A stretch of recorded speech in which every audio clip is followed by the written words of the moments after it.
அனைவருக்கும் இனிய வணக்கம். ஸோ டிஆர்பி எக்ஸாம்ஸ் நெருங்கிக்கிட்டே வருது. ஸோ உங்களோட ப்ரிப்பரேஷனை இன்னும் ஸ்பீடப் பண்றதுக்காக நம்ம அகாடமில இருந்து எக்ஸ்பெக்டட் கொஸ்டின் சீரிஸ் போட்டுட்டு இருக்கோம். ஸோ பெருவாரியாக ஆதரவு தெரிவிக்கிறீங்க. உங்களுக்கு டெய்லி இந்த மாதிரி டிஸ்கஷன்ஸ் பண்ணணும் எக்ஸாம் வரைக்கும் அப்படின்னா நீங்க கமெண்ட் செக்ஷன்ல போடுங்க. அதே மாதிரி லைக்கும் கொடுங்க. அப்பதான் நம்ம தொடர்ந்து நிறைய வீடியோ போட முடியும். அதே மாதிரி சப்ஸ்கிரைப் பண்ணிக்கோங்க. அப்பதான் நோட்டிபிகேஷன் வரும். சரிங்களா? இந்த 10 days வந்து உங்களுக்கு உங்களுடைய ப்ரிப்பரேஷன்ஸ்க்கு நாங்கள் உறுதுணையா இருப்போம். So without much delay we can start our discussions. சரிங்களா? ஸோ இது வந்து யூனிட் 7. சரிங்களா? யூனிட் 7ல டெமோகிராஃபிக் டாபிக்ல வரும். So the term demographic dividend is conceptualised by யாருனால இந்த டெமோகிராஃபிக் டிவிடெண்ட் அப்படிங்கிறத நம்ம வந்து கான்செப்டுவலைஸ் பண்ணாங்கன்னு சொல்லி கேட்டிருக்காங்க. ஃபர்ஸ்ட் டெமோகிராஃபிக் டிவிடெண்ட்னா என்னன்னு பார்ப்போம், அப்புறம் யார் சொன்னாங்கிறத பார்க்கலாம். ஸோ டிமோகிராஃபிக் டிவிடெண்ட் அப்படிங்கிறது வந்து பாத்தீங்கன்னா பொதுவாகவே ஒரு எக்கனாமில பாப்புலேஷன் growth வந்து பாசிட்டிவாகவும் இருக்கும் நெகட்டிவாகவும் இருக்கும். ஒரு லிமிட்டுக்கு மேல அதிகமா பாப்புலேஷன்ஸ் வளர்ந்துருச்சு அப்படின்னா அது வந்து நமக்கு வந்து பர் கேபிட்டா இன்கம் எல்லாத்தையும் குறைக்கும். அதே மாதிரி பாப்புலேஷன் growth இல்லாமலே இருக்கக்கூடாது. சரிங்களா? ஏன்னா அவங்க தான் ஆக்டிவ் லேபர் ஃபோர்ஸஸ். அப்போ எது பேலன்ஸ்டு பாப்புலேஷன் growth அப்படின்னு சொல்லி பாத்தீங்கன்னா எக்கனாமிக் growth-அ பூஸ்ட் அப் பண்ற எந்த ஒரு பாப்புலேஷன் வளர்ச்சியுமே நம்ம வந்து பாசிட்டிவா தான் பார்ப்போம். ஸோ அப்போ வந்து அந்த கான்செப்டுவலைஸா தான் நம்ம இப்போ என்ன சொல்றாங்க கேட்டீங்கன்னா டிமோகிராஃபிக் டிவிடெண்ட் அப்படின்னா பொதுவாகவே ஒர்க்கிங் ஏஜ் பாப்புலேஷன்ஸை நம்ம சொல்லுவோம் 15 to 64. சரிங்களா? இதுதான் இந்த பர்டிகுலர் ஏஜ் குரூப்ல உள்ளவங்க வந்து என்ன பண்ணுவாங்கன்னு கேட்டீங்கன்னா வேலைக்கு போவாங்க. அப்போ அப்படிங்கிற பட்சத்துல they will contribute something to the economy. ஜிடிபியில அவங்களோட கான்ட்ரிபியூஷன்ஸ் இருக்கும். அதனால பொருளாதார வளர்ச்சி இருக்கும். அப்போ இந்த இடத்துல வந்து எப்படி இருக்கும்னு கேட்டீங்கன்னா பொதுவாகவே டிபெண்டன்ட் பாப்புலேஷன்ஸ் குறைவா இருக்கும். அதாவது 15 வயசுக்கு கீழே உள்ளவங்க வந்து சில்ட்ரனும் 64 வயசுக்கு மேல உள்ளவங்க நம்ம எல்டர்னு சொல்லுவோம்ல. எஸ், இந்த பாப்புலேஷன் இந்த சில்ட்ரன் அண்ட் எல்டருடைய பாப்புலேஷன்ஸ் வந்து ரொம்ப குறைவா இருக்கும். வேற working people those are going for a job அது வந்து ஜாஸ்தியா இருக்கும். இதை தான் நம்ம டிமோகிராபிக் டிவிடெண்ட் அப்படிம்போம். பொதுவாகவே இதை வந்து விண்டோ ஆஃப் ஆப்பர்ச்சுனிட்டி அப்படிம்பாங்க. எதுக்காக இந்த விண்டோ ஆஃப் ஆப்பர்ச்சுனிட்டி அப்படிங்கிறோம் பார்த்தீங்கன்னா இந்த இடத்துல வந்து நிறைய பேர் வேலைக்கு போறதுனால உங்களுக்கு ப்ரொடக்டிவிட்டி இன்க்ரீஸ் ஆகும். சரிங்களா? இன்வெஸ்ட்மெண்ட் போடுவோம். மக்கள் அதிகமாக சேவ் பண்ணுவாங்க. அது இன்வெஸ்ட்மெண்ட்டாக மாறும். பர்ச்சேசிங் பவர் கூடும். அதனால எக்கானமிக்கு ஓவராலா இது ஒரு இன்கம் ஜெனரேட்டிங் ஃபோர்ஸஸாவே நீங்க எடுத்துக்கிடலாம் டிமோகிராபிக் டிவிடெண்ட்டை. ஸோ அப்போ இதை வந்து யாரு சொன்னா அப்படின்னு சொல்லி பார்த்தீங்கன்னா முதல்ல வந்து இந்த ஒரு பர்டிகுலர் கான்செப்டை வந்து பாப்புலரைஸ் பண்ணது வந்து David Bloom and David Canning. சரிங்களா? இவங்க தான் வந்து ஹார்வர்ட் யூனிவர்சிட்டியை சேர்ந்தவங்க. இந்த ஒரு வார்த்தையை கான்செப்டுவலைஸ் பண்ணியிருப்பாங்க டிமோகிராபிக் டிவிடெண்ட்டுங்கிறாங்க. அப்போ மீதி 3 பேர் யாரு? வார்டன் தாம்சன், லாண்ட்ரி, சிபி பிளாக்கர். இவங்க எல்லாம் யாரு அப்படின்னு சொல்லி பாத்தீங்கன்னா இவங்க எல்லாம் டிமோகிராபிக் டிரான்சிஷனோட சம்பந்தப்பட்டார்கள். சரிங்களா? டிமோகிராபிக் டிரான்சிஷன்ங்கிறது population changes over a time period of time. சரிங்களா? ஸ்டேஜ் 1, ஸ்டேஜ் 2, ஸ்டேஜ் 3, ஸ்டேஜ் 4 இப்படி சொல்லி demographic transition population changes over period of டைம்ல. டிமோகிராபிக் டிவிடெண்ட்ங்கிறது economic growth opportunity arises from the demographic transition. சரிங்களா? Lower birth rate, higher death rate, இந்த மாதிரி என்ன மாதிரி ஏஜ் ஸ்ட்ரக்சர் இருக்குது இதை வச்சு எக்கனாமிக் growth-க்கு எக்ஸ்பிளைன் பண்ணுவாங்க. யாரு? David Bloom and David Canning. இவங்க 2 பேருமே ஹார்வர்ட் யூனிவர்சிட்டியை சேர்ந்தவங்க. ஸோ இவங்க எல்லாருமே வந்து டிமோகிராபிக் டிரான்சிஷனை சம்மந்தப்பட்டவங்க. இவங்க மட்டும்தான் டிமோகிராபிக் டிவிடெண்டோட சம்மந்தம். சரிங்களா? ஸோ அவங்க வார்டன் தாம்சன் தான் வந்து டிமோகிராபிக் டிரான்சிஷன் தியரியை 1929 ப்ரொபோன் பண்ணியிருப்பாங்க. அடால்ஃப் லாண்டரிங்கிறவங்க early demographic transition theorist. C P பிளாக்கருங்கிறவங்க gave the concept of demographic transaction stages என்ன மோர் டீடைல் பண்ணது இவங்க தான். டேவிட் ப்ளூம் அண்ட் டேவிட் கேனிங்கிறது தான் பாப்புலரைஸ் டெமோகிராபிக் டிவிடெண்ட் டைப். அது working age group or window of opportunity அப்படிம்பாங்க. ஸோ இந்த கேள்விக்கான விடை வந்து D is a perfect and right answer. இதெல்லாம் கண்டிப்பாக கேட்கக்கூடிய ஒரு கொஸ்டின். ஏன்னா நமக்கு யூனிட் 7 இந்த டிஆர்பி எக்ஸாம்ஸ்ல புதுசா ஜாயின் பண்ணியிருக்காங்க, இன்க்ளூட் பண்ணதுனால உங்களுக்கு வந்து கேட்கறதுக்கு அதிக வாய்ப்புகள் உண்டு. அடுத்து ட்ரெடிஷ்னல் மைக்ரோ எக்கனாமிக்ஸை டச் பண்ணாம நம்மளால டிஸ்கஸ் பண்ண முடியாது. ஸோ இதுல this is not a feature of monopolistic competition. So கண்டிப்பா மார்க்கெட் ஸ்ட்ரக்சர்ல இருந்து 1 or 2 கொஸ்டின்ஸ் கேட்பாங்க. அதுல இந்த ஆலிகோபோலியன் மோனோபோலிஸ்டிக் காம்படிஷன்ஸை நல்லா பார்த்துக்கோங்க. இதுல வந்து எது ஃபீச்சர் அல்ல அப்படின்னு சொல்லி கேட்டிருக்காங்க. ஸோ நம்ம எல்லாத்துக்கும் இது ஒரு பேசிக்கான கொஸ்டின்ஸ் தான். சரிங்களா? பை த டைம் நீங்க ஆன்சர் போட்டுருவீங்க. சரிங்களா? போன வீடியோலயும் நான் உங்களுக்கு 4th கொஸ்டின்ஸ்க்கு ஆன்சர் போடுங்கன்னு சொல்லியிருந்தேன். ஆன்சர் பண்ணியிருந்தீங்க. அதே மாதிரி இந்த கேள்விக்கும் நீங்க தெரிஞ்சதுன்னா பாஸ் பண்ணி ஸ்டாப் பண்ணிட்டு ஆன்சர் போடுங்க. நீங்க ஒன் கோயிங் டு டிஸ்கஸ். சரிங்களா? ஸோ இதுல எது ஃபீச்சர் அல்ல அப்படின்னு சொல்லி கேட்டிருக்காங்க. ப்ராடக்ட் டிஃபரன்சியேஷன்ஸ் இருக்குமா? கண்டிப்பாக மோனோபோலிஸ்டிக் காம்படிஷன்ல ப்ராடக்ட் டிஃபரன்சியேஷன்ஸ் நிச்சயமாக இருக்கும். ஃப்ரீ என்ட்ரி அண்ட் எக்ஸிட் இருக்குமா? நிச்சயமாக இருக்கும். Selling cost. Edward Hastings Chamberlain வந்து டிமாண்ட் கர்வை அப்போட ஷிஃப்ட் பண்ற எந்த ஒரு விஷயமே வந்து அட்வர்டைஸ்மெண்ட், நான் பிரைஸ் காம்படிஷன்ஸ், இது எல்லாமே வந்து இப்ப டிமாண்ட் கர்வ் வந்து அப்போட ஷிஃப்ட் ஆகிற எந்த ஒரு விஷயத்தையுமே வந்து நம்ம செல்லிங் காஸ்ட் அப்படின்னு சொல்லி சொல்லுவோம். எட்வர்ட் ஹாஸ்டிங் சாம்பர் ரொம்ப அழகா சொல்லியிருப்பாங்க. பொதுவாக மோனோபோலிஸ்டிக் காம்படிஷனோட அதிக தொடர்புடையது. ஸோ இது சரிங்களா. இன்டர் டிபெண்டன்சி வந்து ஆலிகோபோலியோட சம்பந்தம். சரிங்களா? பர்டிகுலர்லி நான் கொலிசிவ். சரிங்களா? நான் கொலிசிவ்ல இன்டர் டிபெண்டன்சி நம்ம பொதுவாகவே பார்க்கலாம். ஸோ மற்றபடி ப்ராடக்ட் டிஃபரன்சியேஷன்ஸ் இருக்கும். Take an example of supermarket. Super மார்க்கெட்ல போய் பாருங்க, நீங்க கண்டிப்பா ப்ராடக்ட் டிஃபரன்சியேஷன்ஸ் வச்சிருப்பாங்க.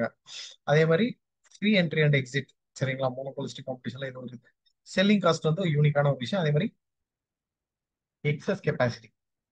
சரிங்களா? எக்ஸஸ் கெப்பாசிட்டி அப்படிங்கிற ஒரு கான்செப்ட் பொதுவா லாங் ரன் மோனோபோலிஸ்டிக் காம்படிஷன்ல நம்ம அதிகமாக பார்க்கக்கூடிய ஒரு விஷயம். ஸோ இதுக்கான விடை என்ன அப்படின்னு சொல்லி கேட்டீங்கன்னா, நாட் அ ஃபீச்சர்னு சொல்ல முடியல. அகைன் இன்டர் டிபெண்டன்சி தான் answer. D is the right answer. சரிங்களா? ஸோ போன கேள்விக்கும் டி தான் ஆன்சர், இந்த கேள்விக்கும் டி தான் ஆன்சர். அடுத்தது ஸ்டேட்டஸ்டிக்ஸ் யூனிட் 10 வந்துடலாம். கண்டிப்பா உங்களுக்கு இண்டெக்ஸ் நம்பர்ல இருந்து கண்டிப்பாக கேட்கறதுக்கு அதிக வாய்ப்புகள் உண்டு. So which of the following is Drobisch and Bowley method of constructing an index where L is a Laspeyres beach, P is a Paasche's index. சரிங்களா? ஸோ நமக்கு தெரியும். சரிங்களா? ரிலேட்டிவ் மெஷர்ஸ், இண்டெக்ஸ் நம்பருங்கிறது பேரோமீட்டர் ஆஃப் எக்கானமி அப்படிம்போம்.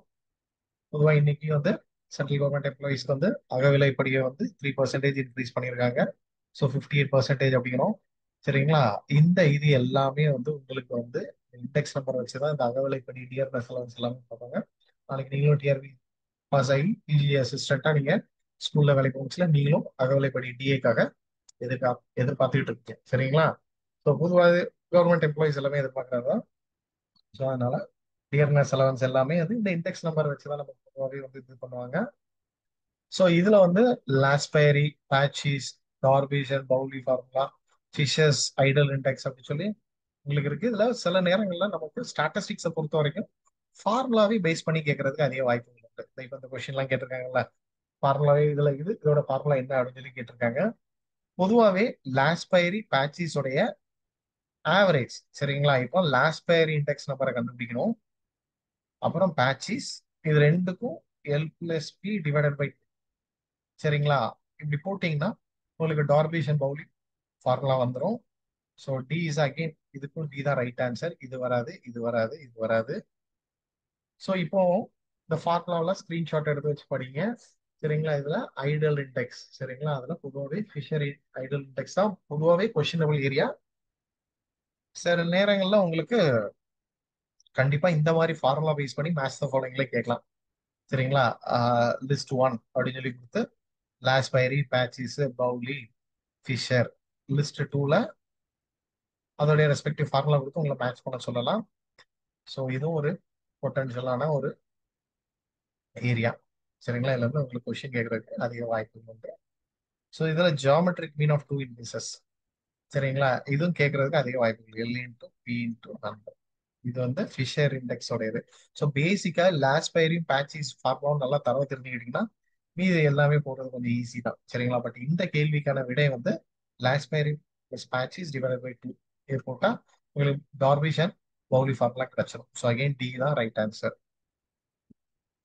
அடுத்தது which of the following is not the type of tariff reduction mechanism under the agreement on agriculture. இது நீங்க வந்து international economics எடுத்துக்கிட்டாலும் சரி, இந்தியன் எக்கானமி எடுத்துக்கிட்டாலும் சரி, ரெண்டுலயுமே உங்களுக்கு இந்த ஒரு பர்டிகுலர் டாபிக் கொடுத்துருக்காங்க. சரிங்களா? யூனிட் 4லயும் உங்களுக்கு WTO ரிலேட்டடா வரும், யூனிட் 8லயும் WTO ரிலேட்டடா வரும். ஸோ பை த டைம் இந்த நேரம்லாம் சிலபஸ் மனப்பாடமா வச்சிருப்பீங்க நான் நம்புறேன் நான். ஸோ இதுல எதுலையுமே இந்த ரெண்டு யூனிட்லயுமே கேட்கக்கூடிய ஒரு டாபிக் தான். ஸோ அப்போ வேர்ல்ட் ட்ரேட் ஆர்கனைசேஷன்ஸ் என்ன பண்ணுவாங்கன்னு கேட்டீங்கன்னா, அக்ரிகல்ச்சர் அக்ரிமெண்ட் ஆன் அக்ரிகல்ச்சர்ல சப்சிடரி கொடுக்கலாமா வேண்டாமா அப்படின்னு சொல்லி ஒரு பெரிய டிபேட் வரும். தோஹா ரவுண்ட்ல வரும், ஃபோர்த் ரவுண்ட் ஆஃப் தோஹால வந்து இதை கேட்பாங்க. இதுல வந்து சில டைப் ஆஃப் சப்சிடரிய டிராபிக் சிக்னல் எல்லாம் இன்ஸ்பயர் ஆகி கொண்டு வந்திருப்பாங்க. Amber box, blue box, green box அப்படின்னு சொல்லி இருப்பாங்க. இதுல எது வராதுன்னு சொல்லி கேட்டிருக்காங்க. நாட் அ டைப் ஆஃப் அப்படின்னு சொல்லி கேட்டிருக்காங்க. பர்பிள் பாக்ஸ் வராது. ஆம்பர் பாக்ஸ் வரும், ப்ளூ பாக்ஸ் வரும், கிரீன் பாக்ஸ் வரும். இதெல்லாம் சப்சிடரி கொடுக்கலாமா வேண்டாமான்னு சொல்லக்கூடிய ஒரு இதுதான், ஒரு இண்டிகேஷன் தான். சரிங்களா? இதற்கு பாருங்க, இதுதான். இதையும் ஸ்கிரீன்ஷாட் எடுத்துக்கோங்க. கிரீன் பாக்ஸை பொறுத்த வரைக்கும் நீங்க தாராளமா விவசாயத்துக்கு மானியம் கொடுக்கலாம். இது எக்காரணத்தை கொண்டு ட்ரேட அஃபெக்ட் பண்ணாது. சரிங்களா? ட்ரேட அஃபெக்ட் பண்ணவே பண்ணாது. சரிங்களா? அதனால இந்த கிரீன் சிக்னல் மாதிரி தான். நம்ம பைக் ஓட்டிட்டு போறோம், கிரீன் கலர்ல சிக்னல் இருந்ததுன்னா தாராளமா நீங்க ரோட்டை கடந்து போகலாம், சிக்னலை கடந்து போகலாம் அப்படிங்கிறது தான்.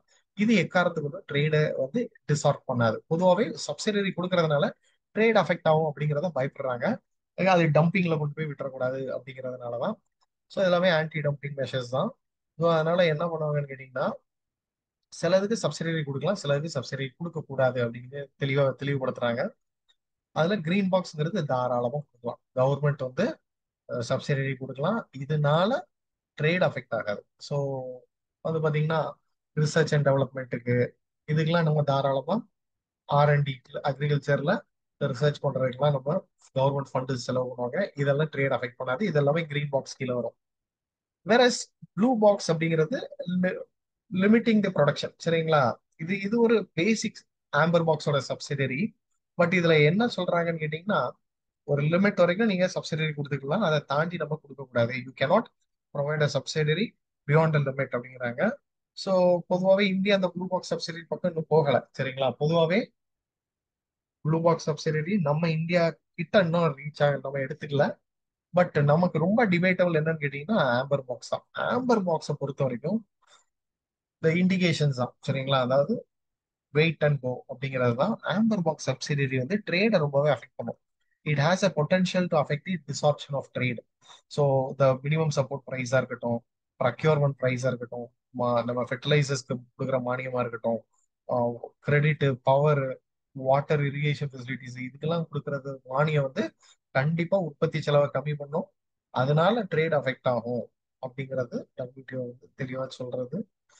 அக்ரிமெண்ட் ஆன் அக்ரிகல்ச்சர்ல இது எல்லாமே வந்து டொமஸ்டிக் சப்சிடரி அப்படிங்கிற ஒரு டாபிக் கீழே வரும். ஸோ பொதுவா ஆம்பர் பாக்ஸ் பார்த்தோம், ப்ளூ பாக்ஸ் பார்த்தோம், கிரீன் பாக்ஸ் பார்த்தோம். அகைன் இதுதான் ரைட் ஆன்சர். வராது. பர்பிள் பாக்ஸ்ங்கிற ஒரு கான்செப்ட் இதுல வராது. இதுல இன்னொரு துணை கேள்வி மட்டும் கேட்கிறேன் நானு. சரிங்களா? அக்ரிமெண்ட் ஆன் அக்ரிகல்ச்சர்ல மொத்தம் 3 பில்லர் உண்டு.